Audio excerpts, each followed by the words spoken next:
है चूज किए गए कॉन्स्टिट्यूट असेंबली के, ये प्रोविंशियल लेजिस्लेचर्स जो हैं उनके थ्रू इलेक्ट की गई ये constitute assembly. This ensured a fair geographical share of members from all the regions of the country. अब जो ये प्रोविंशियल लेजिस्लेचर से इलेक्टेड जो लीडर थे वो इंडिया की हर जोग्राफिकल जो है प्लेस से जो है शेयर करते थे, मीन्स वहां से वो बिलोंग करते थे, जिसकी वजह से रीजन्स ऑफ द कंट्री, इस इंडिया कंट्री के अंदर जो ये मेंबर थे ये हर जोग्राफिकल एरिया से बिलोंग करने वाले इस असेंबली के अंदर थे। The assembly was dominated by the Indian national Congress. Assembly जो है इसमें इंडियन नेशनल कांग्रेस मेंबर्स जो थे उनके मेंबर ज्यादा थे। The party that led India's freedom struggle, जिन्होंने इंडिया को फ्रीडम दिलाने में स्ट्रगल किया था, एक इंपॉर्टेंट रोल प्ले किया था। But the Congress itself included a variety of political groups and opinion. लेकिन कांग्रेस जो है वो खुद एक ऐसे पॉलिटिकल ग्रुप्स और variety of political groups and opinion, मतलब इस कांग्रेस के जो भी मेंबर थे उनके अंदर जो पॉलिटिकल ग्रुप और लीडर थे वो डिफरेंट ओपिनियन से जो है अपना मतलब डिफरेंट ओपिनियन अपना रखते थे।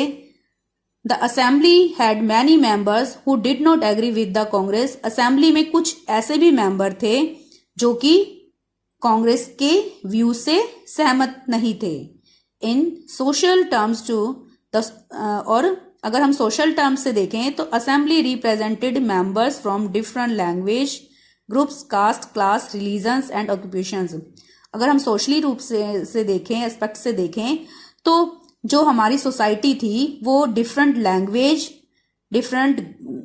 Group and the different caste से बिलोंग करने वाले, डिफरेंट क्लास, रिच हो पुअर, इस तरह से डिफरेंट रिलीजन से एंड डिफरेंट ऑक्यूपेशन से बिलोंग करते थे। Even if the constitute assembly was elected by universal adult franchise, even if the constitute assembly, अगर हम बात करें कि कॉन्स्टिट्यूट असेंबली इन लोगों के, डिफरेंट लोगों के थ्रू, ग्रुप्स के थ्रू जो है इलेक्ट की जाती यूनिवर्सल अडल्ट फ्रेंचाइज के बेसिस पर, its composition would not have been very different. तो ये जो कॉम्पोजिशन हुई हमारे कॉन्स्टिट्यूशन की इस असेंबली के थ्रू, उससे वो डिफरेंट नहीं होती, मतलब इससे मिलती जुलती ही होती, कोई ज्यादा इसमें कोई डिफरेंस नहीं होता। अगर यूनिवर्सल अडल्ट फ्रेंचाइज के थ्रू ये जो कॉन्स्टिट्यूट असेंबली अगर इलेक्ट की हुई होती तो इसमें कुछ ज्यादा फर्क नहीं आता। Finally the manner in which the constituent assembly work gives sensitivity to the constitution. अंत में अगर हम देखें finally the manner in which the constitute assembly work gives, तो कॉन्स्टिट्यूट असेंबली के थ्रू जो ये कॉन्स्टिट्यूशन से रिलेटेड किया गया वर्क है तो वो कहीं ना कहीं उसे सेंसिटिविटी मीन्स उससे वैधता या उसे एक वैलिडिटी जो है सही रूप से प्रदान करता है। The constitute assembly worked in a systematic, open and consensual manner. जो ये कॉन्स्टिट्यूट असेंबली थी इसने जो अपना वर्क किया गया कॉन्स्टिट्यूशन को बनाने में, उसने वो वर्क सिस्टमैटिक मतलब एक व्यवस्थित रूप से, एंड द ओपन और खुले रूप से, एंड कंसेंसुअल मीन्स सबकी सर्वसम्मति से उन्होंने जो है सभी डिसीजन लिए। First some basic principles were decided and agreed upon. कोई भी बेसिक जो उसके प्रिंसिपल्स थे उन सभी पर डिसाइड मतलब डिस्कस किया गया, फिर डिसाइड किया गया। अगर सभी उनसे एग्री होते, ओपनली उनसे जो है सभी को एग्री किया जाता, मतलब सभी के एग्री होने पर ही उसे एक मतलब उसके अंदर लॉ के रूप में इंक्लूड किया जाता। Then a drafting committee chaired by doctor B.R. Ambedkar prepared a draft constitution for discussion. मतलब उस बेसिक प्रिंसिपल से को डिसाइड करने के बाद सभी जब उससे एग्री हो जाते तो डॉक्टर B.R. अम्बेडकर जो कि ड्राफ्टिंग कमेटी के चेयरमैन थे, उन्होंने उस कॉन्स्टिट्यूशन का ड्राफ्ट जो है डिस्कशन के लिए तैयार किया। Several rounds of thorough discussion took place on the draft constitution clause by close.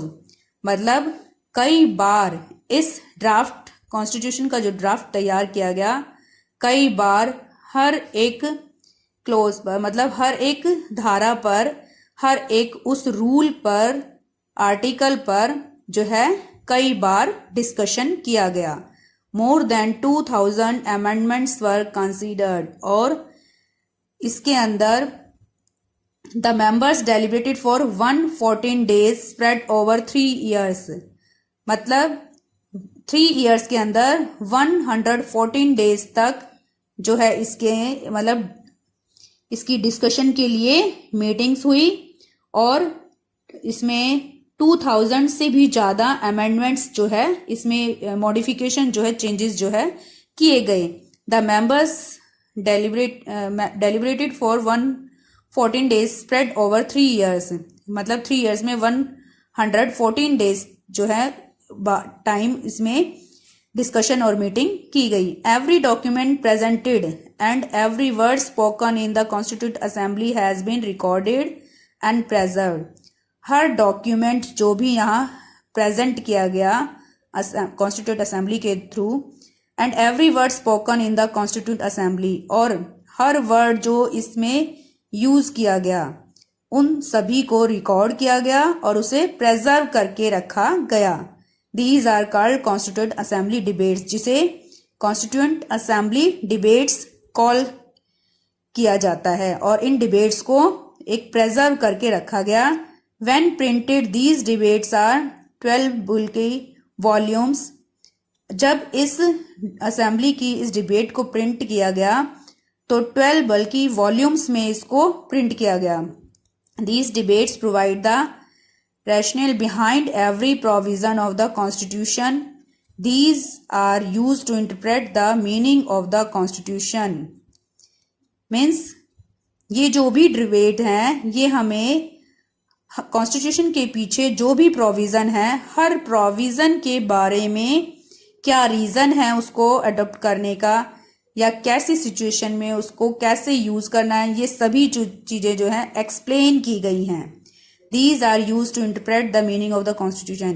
ये सभी डिबेट जो हैं कॉन्स्टिट्यूशन के मीनिंग को इंटरप्रेट, उसको एक्सप्लेन करने के लिए, उसकी पूरी इंक्वायरी करने के लिए यूज की जाती हैं। मतलब अगर कभी ऐसा कुछ सामने आ जाए जिसकी वजह से किसी आर्टिकल या लॉ में चेंजेस करने की नीड पड़े, तो ऐसी सिचुएशन में कॉन्स्टिट्यूशन की पूरे मीनिंग की इसमें जो है इंटरप्रेट कोर्ट के थ्रू, सुप्रीम कोर्ट के थ्रू की जाती है।